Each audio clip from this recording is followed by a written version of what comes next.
Okay, so now these are the transactions that we talked about. So here we told that these are the different scenarios. Now when you have to record this in the system, so that means you are purchasing this product. For example, you are purchasing crude from a vendor. Okay, similarly you are selling gasoline to a customer. So in this case, what you need to do, you need to create the contracts, correct?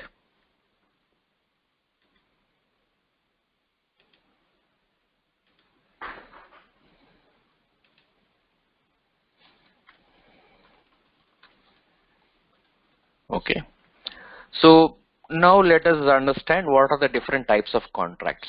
Okay, generally there are some contracts called as evergreen contracts. Okay, so these evergreen contracts are like for example some countries. Okay, I mean if you have read some news, I mean if you have been following some news and all, generally these evergreen contracts go for about 25 years. Okay, generally. Okay, because 25 years is generally a time which some big government to government big companies, they try to consider this timeline. Okay, some companies they try to consider only 5 years. Okay, so some companies they consider it as an evergreen contract, but every year they try to decide upon whatever is the quantity or whatever is the different contractual terms. They keep amending that contracts every year, every 5 years, every 3 years. Okay, so like that they try to amend the contractual terms depending upon the requirement or depending upon the market economics. Okay, the market changes and all. So these are called as the evergreen contract, but which are regular, I mean verified at a regular interval, and then they try to decide upon the quantities and the pricing.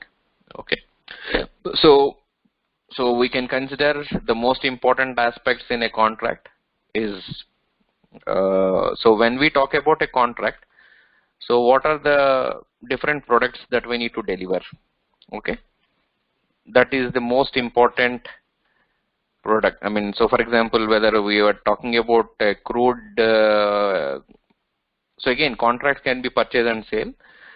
So it's whether it's purchase or sale, you will have to mention whether it's a crude product. I mean, there will be a material which we call as material master in SAP.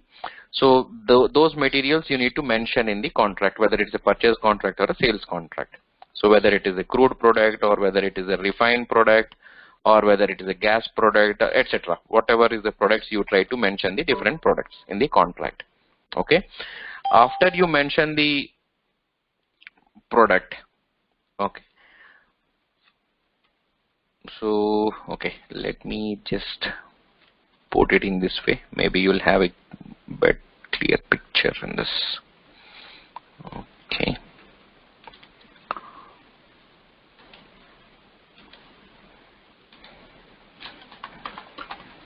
okay, so purchase and sales. Okay, so when we talk about purchase, obviously you will have to create a purchase contract with respect to a vendor or supplier. Okay, so you will have to mention for which vendor you are creating the purchase contract. Similarly, for which customer you are creating the sales contract. Okay, then comes the validity. Okay, so from which date to which date is the contract valid? Similarly, on the sales side also this validity is very much important. Okay, then so we will discuss in detail when we go to the customer master and vendor master, but for now, so when we talk about the vendor master or customer master, okay, so there are payment terms. Okay, so this payment terms means like whether, so if you are buying a product from a vendor, so within what timeline you need to pay to him. Okay, so whether you should pay him immediately once you receive the product, or after you receive the product within 15 days you need to pay him, or within 30 days you need to pay him, like that. Similarly, the same concept is also relevant for the sales contracts. So what is the timeline that your customer should pay for your product that you delivered? So here we are talking about the product we purchased from the vendor. On the sales side, we're talking about the products that we deliver to the customer. Okay. Then another important is payment method. Okay. So what are the different payment methods he will be able to provide us? So there are different payment methods. So when we talk about, there is a telegraphic transfer, that means a wire transfer, where the cost will be transferred via bank to bank account transfer. Okay. There can be a letter of credit, we call it as LC. Okay, where banks give that letter of credit, and with that letter of credit we use it in our transactions, and that letter of credit we will receive the payment. For that letter of credit we will receive the payment from the bank for the products that we deliver to the customer. Okay. And there, I mean, again in the LC there are different types of LC. Okay, it's a revocable letter of credit, irrevocable letter of credit, standby letter of credit, like that. There are different. Again, for some products you pay it in cash. Okay, so we will see the different payment methods within. I mean, what are all the possible payment methods that way. So whenever you enter into a contract, you also decide upon how you will pay to the vendor or how you will receive it from the customer. Okay. So another important thing that we talk about is Incoterms. Okay. So this Incoterms also, just now in the previous slide we discussed about, right? Like whether it's an FOB purchase or FOB sale, FOB delivered, okay, whether it's a CFR or whether it's CIF, all that will be discussed amongst the parties and will be decided. Okay. So these details, like whatever the details that we're talking about, okay, these are all relevant from the vendor master. Similarly, whatever these details, they are all relevant from the customer master. Okay.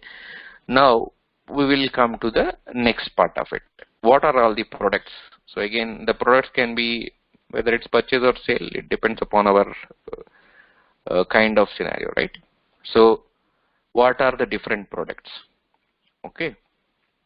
So again, so what is the quantities that you are delivering? So whether if it's a purchase, what are the quantities that you want to buy? Similarly, if it's a sales, what is the quantity that you want to sell? Okay. And then what is the price that you want to consider? Okay. So whether it is a fixed price or whether it is a formula and average price, okay, or whether it's a destination relevant pricing. Okay. So these are the different types of pricing mechanisms that we use in the oil and gas industry. Okay. So it can be fixed formula or DRC pricing. Okay. Again, there can be other types of pricing, time and day. Okay. Time and date. Okay. Gross and net. So these are the different pricing mechanisms that are considered in the oil and gas industry. So which type of pricing you want to consider?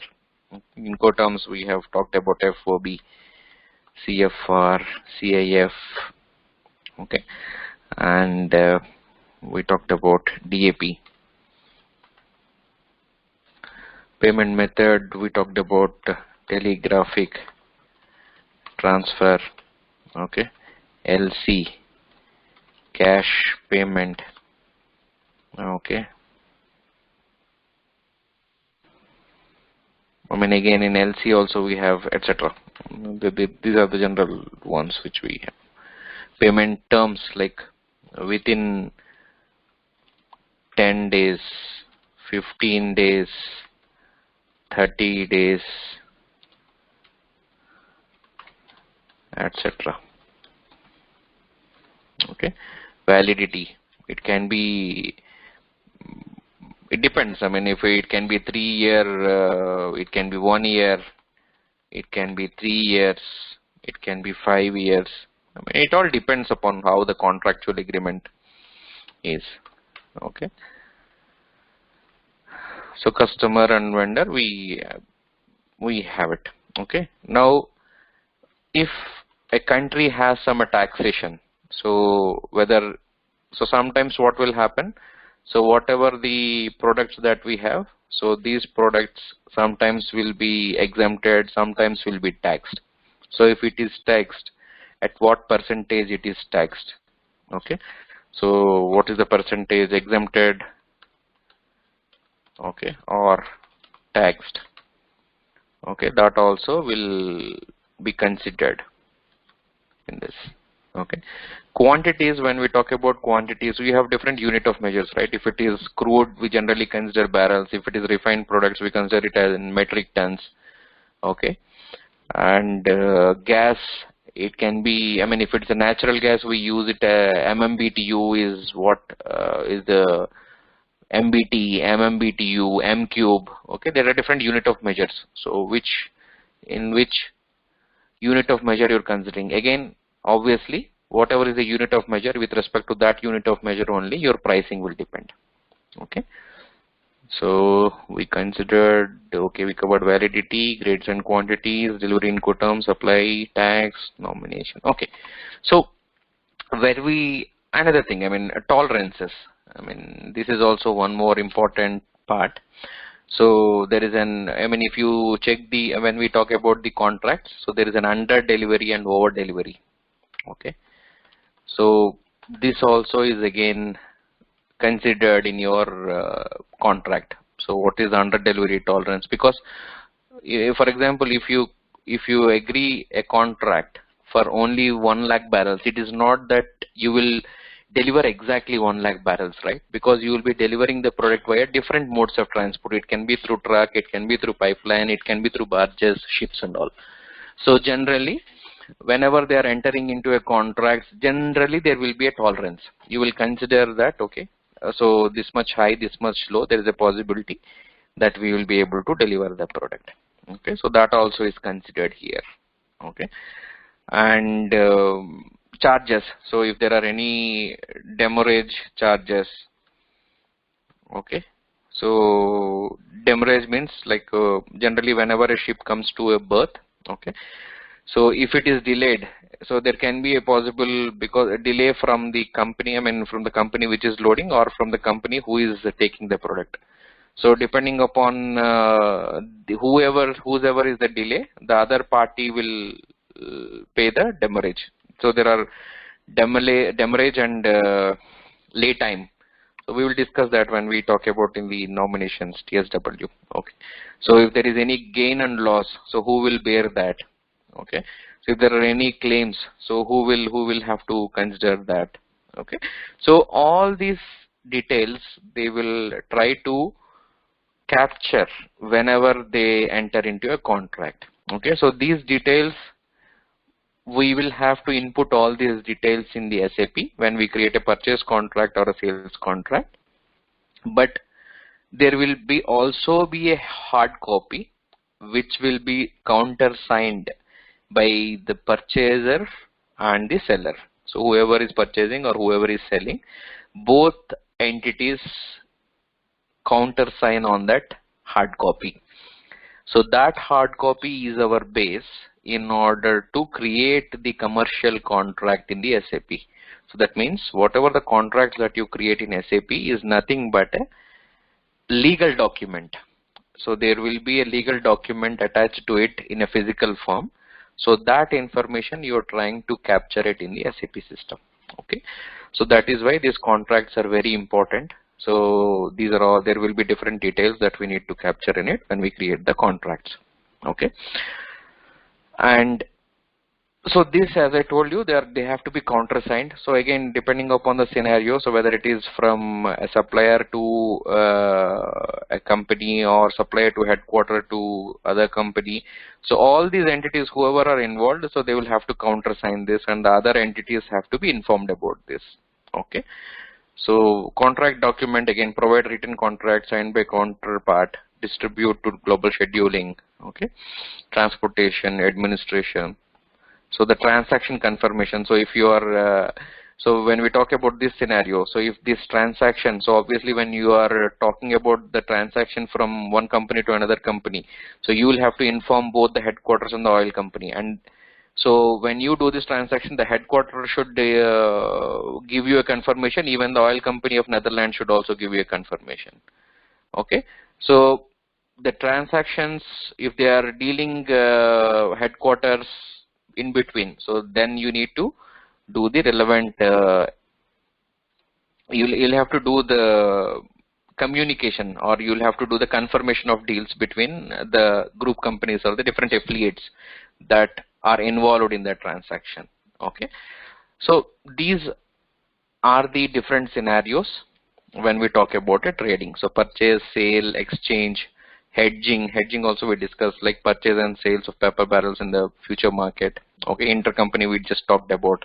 Statistical trade also I talked about, like if this company is not involved in the inventories, so it is just like a statistical trade. Okay, it will be there, but it will not recognize the inventory in its plants.